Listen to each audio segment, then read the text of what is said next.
Sebelum masa Rasul sallallahu alaihi wasallam ada nabi namanya Nabi Hizkil. Ya, Nabi Hizkil. Nah, Nabi Hizkil ini di luar nabi yang 25. Dari Bani Israel juga. Hizkil. Ini diceritakan di dalam kitab Tafsir Ibn Katsir yang lahir tahun 700 Hijriah, meninggal tahun 774 Hijriah, juga diceritakan oleh Al-Imam As-Suyuti. Al-Imam Jalaluddin As-Suyuti yang lahir tahun 849 Hijriah, meninggal 911 Hijriah.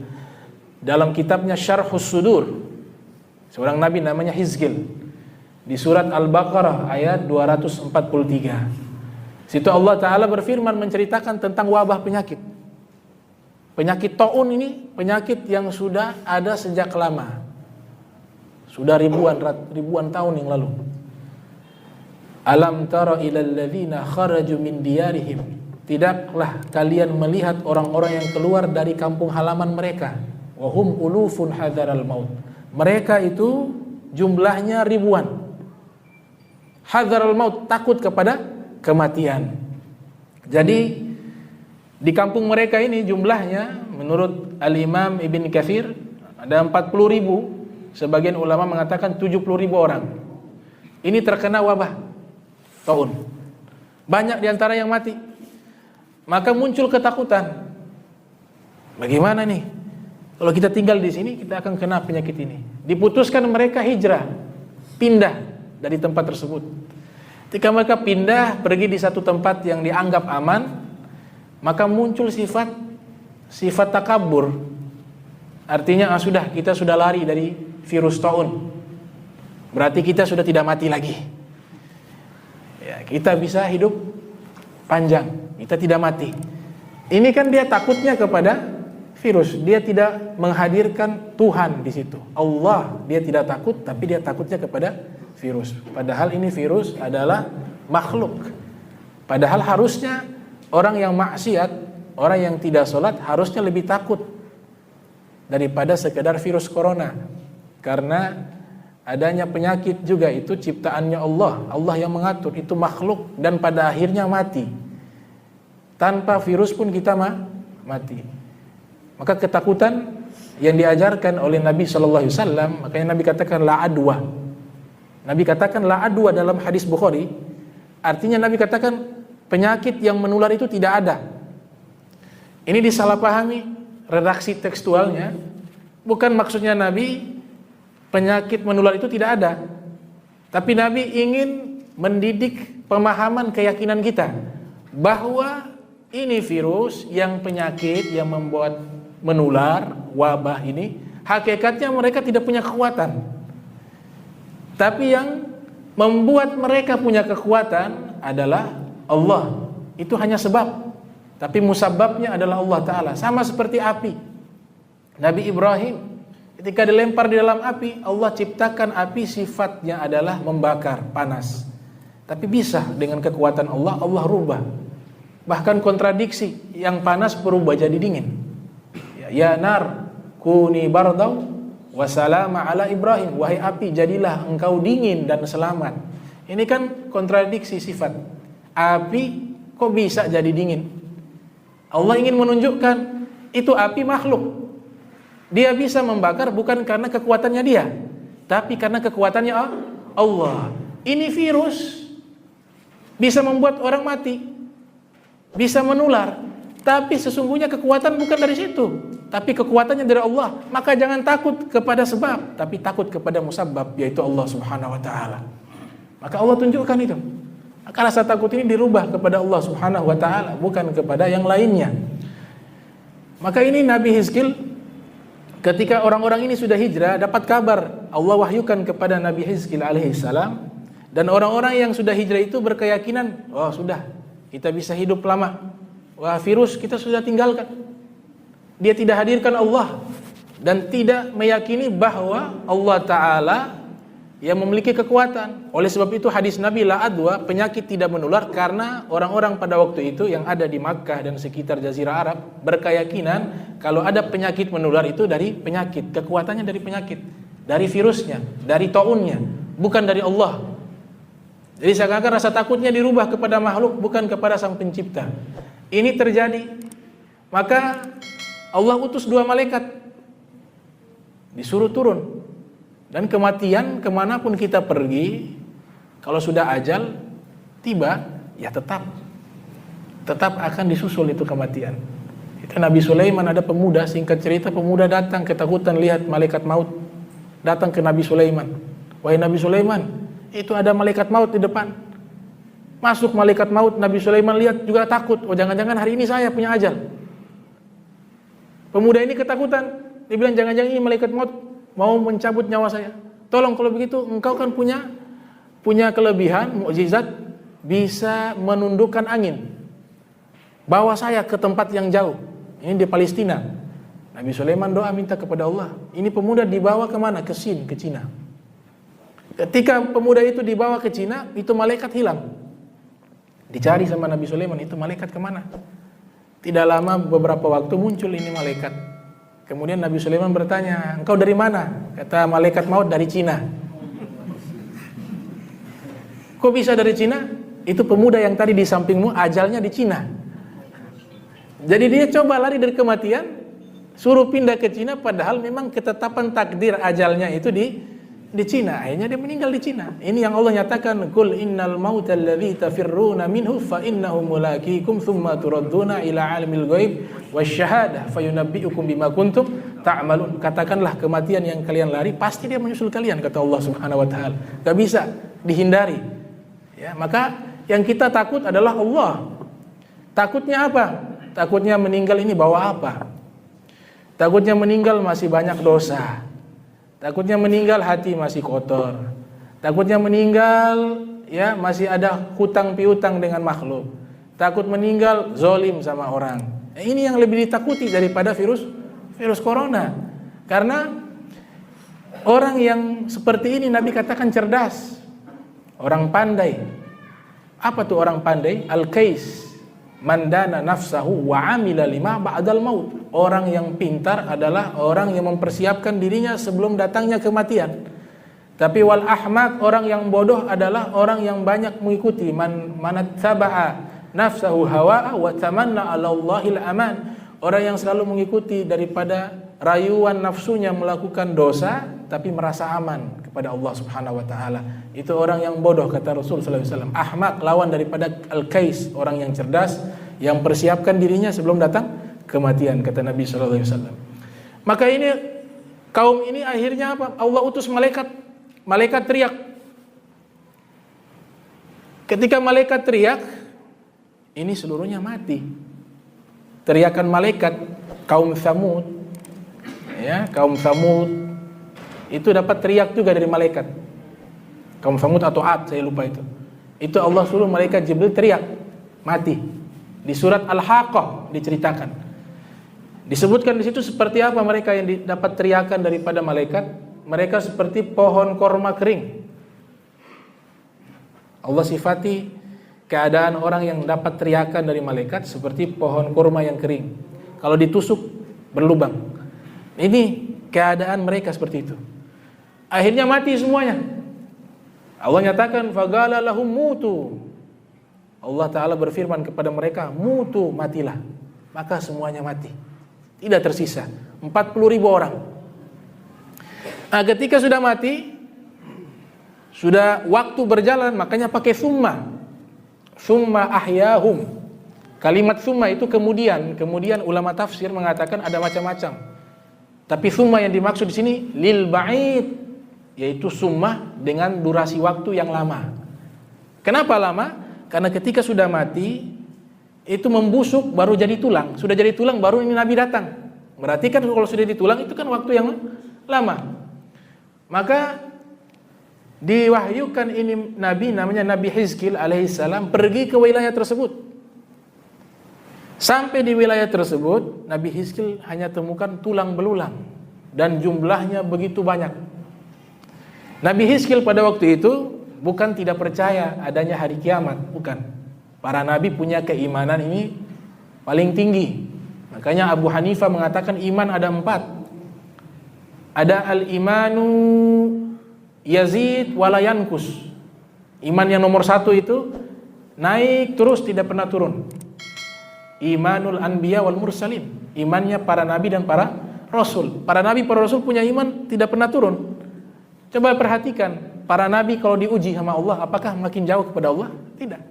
Makin dikasih cobaan makin besar, mereka makin dekat dengan Allah Subhanahu wa taala. Karena keimanan mereka tidak pernah turun, selalu naik.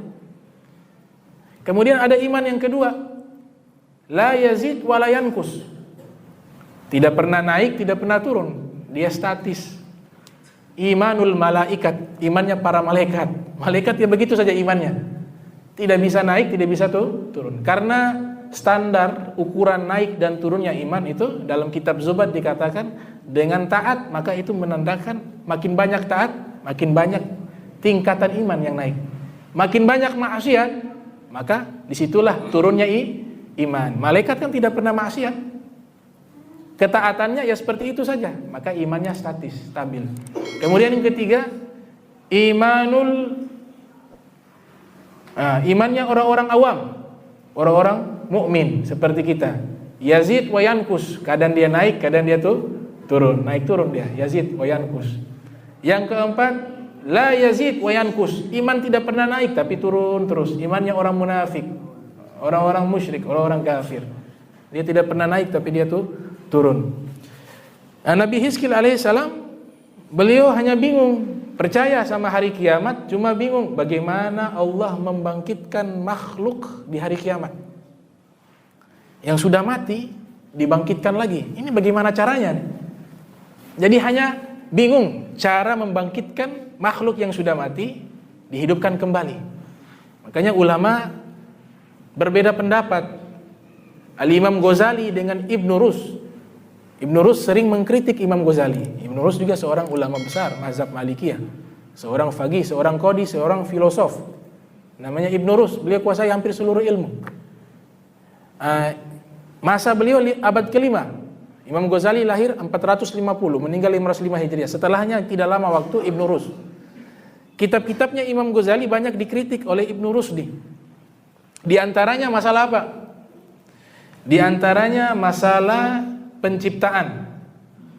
Menurut Imam Ghazali, Allah ketika menciptakan makhluk seluruhnya, setelah diciptakan itu makhluk, Allah yang mengatur mereka. Teorinya seperti apa? Bustaniun, kata Imam Ghazali. Ini kitab namanya Faslul Maghalah, nama kitabnya. Bustaniun, tukang kebun. Bagaimana tukang kebun? Ketika mereka menanam bibit, harus disiram, dikasih pupuk, diperhatikan. Nah, beliau analogikan makhluk seperti itu. Ketika sudah diciptakan, ya diperhatikan, diatur, dirawat. Ya. Secara mutlak Allah yang mengatur. Kalau Ibnu Rus berbeda, beliau mengatakan makhluk yang Allah ciptakan seperti jam. Jam ini ketika dia, ya kita taruh itu jam, taruh baterai, awal menggerakkan saja, baru dia berputar. Setelahnya dibiarkan dia secara otomatis. Awalnya mati, kemudian diberikan kekuatan berupa baterai, maka dia berputar. Nah, itu teorinya Ibnu Rus, dan ini sama seperti teorinya filsafat Aristoteles. Aristoteles dalam kitab Al-Milal wan Nihal disusun oleh Abdul Karim Sirristani. Al-Imam As-Sirristani menyebutkan dalam kitab Al-Milal wan Nihal, Aristoteles percaya bahwa alam semesta ini ada penggerak pertama, namanya muharrikul awal. Ini alam semesta ada penggerak pertama. Cuma belum menyebutkan apa itu Allah. Tapi yang dimaksud adalah Allah, Tuhan. Penggerak pertama itu harus satu, tidak bisa dua, kata Aristoteles. Kalau ada dua, maka akan hancur ini alam. Karena ada dua keinginan, kata Aristoteles. Dalam kitab Al-Milal wan Nihal, teologi dunia. Jadi kesimpulan Aristoteles mengatakan bahwa alam semesta ini harus ada muharrikul awal. Ada penggerak pertama. Kalau tidak ada penggerak pertama, maka tidak mungkin ada pergerakan matahari. yang berputar secara otomatis dan begitu rapi, waktunya tidak pernah terlambat, tidak pernah terbalik dia berputar. Ada siang, ada malam. Ini saja sistem yang berputar dengan begitu rapi, kalau tidak ada yang menggerakkan, maka mustahil dia bisa bergerak. Itu kata Aristoteles dalam kitab Al-Milal Nihal. Maka ini perbedaan pendapat antara Ibnu Rus dengan Imam Ghazali. Kasus kedua juga, Imam Ghazali berbeda pendapat dengan Ibnu Rus masalah hari kiamat. Al-Imam Ghazali berpendapat, nah tadi pendapat Imam Ghazali yang lebih kuat. Ya, kita diciptakan, kita punya teologi ikut Abu Hasan Asy'ari, mengatakan Allah ciptakan kita dan Allah yang mengatur kita. Itu di dalam Al-Quran banyak sekali. Wa ma tasyauna illa ayyasha-Allah. Apa yang kalian kehendaki, itu Allah yang kehendaki. Inna rabbakum khalaqakum wa ma ta'malun. Sesungguhnya sang pencipta kalian, Allah, menciptakan kalian dan apa yang kalian lakukan. Wa ma ta'malun.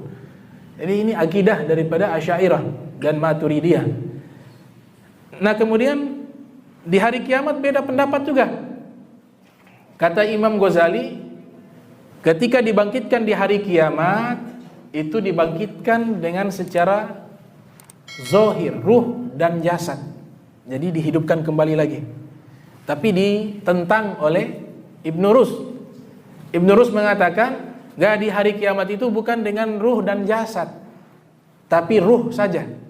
Beliau mengeluarkan beberapa hadis Nabi SAW. Di antaranya, innama nasamatul mu'min ta'luku. Sesungguhnya ruhnya orang beriman makan makanan surga. Sepotong saja. Tapi Imam Ghazali melanjutkan hadis itu, ada punya lanjutan. Hatta yurjihullah subhanahu wa ta'ala ila jasadihi yaumal qiyamah. Itu ruh nanti dikembalikan ke dalam jasadnya di hari kiamat. Jadi Imam Ghazali mengatakan ini Nabi sebutkan dikembalikan ke dalam jasad. Kemudian kasus Nabi Hizkil alaihissalam ketika melihat tulang belulang dari orang-orang tersebut yang sudah mati, dia katakan, ya Allah, bagaimana cara ini bisa hidup di hari kiamat, bisa bangkit lagi? Maka Allah Ta'ala berfirman, thumma ahyahum. Kemudian Allah menghidupkan mereka. Jadi tulangnya tersambung, mulai kakinya sampai jadi utuh manusia berupa tengkorak. Dan itu bukan satu orang, seluruhnya 40.000 orang itu di hadapan Nabi Hizkil, Allah Ta'ala bangkitkan mereka semua. Mulai itu daging mulai keluar, daging, kemudian darah, kemudian kulit, kemudian ruh masuk. Maka di saat itu Nabi Hizkil pun bisa mengetahui bagaimana cara Allah Ta'ala menghidupkan makhluk yang sudah mati di hari kiamat, dikembalikan lagi seperti semula, seperti dia hidup. Maka Nabi katakan dalam hadis, kullu bani Adam ta'kulul ard. Seluruh anak manusia bumi memakannya. Illa azabadhan, kecuali bagian tulang ekor. Tulang bokong ada ekor yang paling ujung. Nah itu tidak akan hancur, kata Nabi sallallahu alaihi wasallam. Dan ini juga sudah diriset oleh para ilmuwan. Mereka membuat satu eksperimen uji coba dan juga riset bahwa tulang yang ada di bokong manusia itu lebih kuat daripada baja, beberapa kali lipat disebutkan. Dan ini tidak akan hancur. Seluruhnya akan hancur, tapi satu tulang ini tidak hancur. Dan Nabi SAW 1000 tahun yang lalu sudah menyebutkan hal tersebut. Nabi mengatakan, illa azabadhan, seluruh tubuh Bani Adam akan hancur kecuali tulang ekor. Dari tulang ekor khulika. Kalimat khulika tadi, diciptakan kembali. Berarti kita ini diciptakan dalam bentuk yang berbeda. Karena dari kata khulika bukan ju'ila, dijadikan seperti yang, kalau ju'ila dijadikan sudah ada contoh, tapi khulika dijadikan yang baru lagi. Jadi hari kiamat, kata Imam Ghazali, ini juga disepakati oleh Ibnu Rusdi dalam kitab Faslul Maghala, kita dibangkitkan kembali lagi, tapi dalam bentuk yang tidak sama persis ketika kita hidup di dunia. Tidak sama persis. Nah, dibangkitkan di dalam kitab Faidul Qadir min Ahadits Basyir Nadhir, itu menyebutkan, Imam Munawi mengatakan nanti dibangkitkan sesuai keadaan akhir aktivitas sebelum dia meninggal. Misalnya kita akhir sebelum meninggal lagi baca Al-Quran. Nah, kita meninggal dunia pas lagi baca Al-Quran. Di hari kiamat bangkitnya lagi baca Al-Quran. Orang yang meninggal dalam keadaan sujud dalam sholat, di hari kiamat dibangkitkan dalam keadaan sujud. Orang yang lagi sholat, lagi baca Al-Quran, lagi hadir majlis ilmu, meninggal, ya dibangkitkan dalam keadaan seperti itu. Sebaliknya kalau meninggal dalam keadaan maksiat, ya dibangkitkan. Maka disebutkan dalam beberapa hadis dalam kitab Syarhus Sudur, ada yang bangkit pegang botol khamar. Itu malaikat sudah kenal, oh ini tukang minum. Ya. Ada yang bangkit pegang uang riba. Ada yang bangkit macam-macam. Tergantung daripada jenis amal yang bagian akhir. Innamal a'malu bikhawatimiha. Amal ibadah dihitung bagian akhirnya, kata Rasul sallallahu alaihi wasallam. Maka Nabi Hizkil melihat, oh ternyata begini kebangkitannya. Oh mudah bagi Allah. Innallaha ala kulli syai'in qadir. Sesungguhnya Allah mampu melakukan segala sesuatu. Tidak ada yang sulit. Innama amru idza arada syai'an ay yaqula lahu kun fayakun. Kalau ingin sesuatu ya kun, jadi. Maka jadilah. Tidak ada kesulitan bagi Allah Subhanahu wa taala.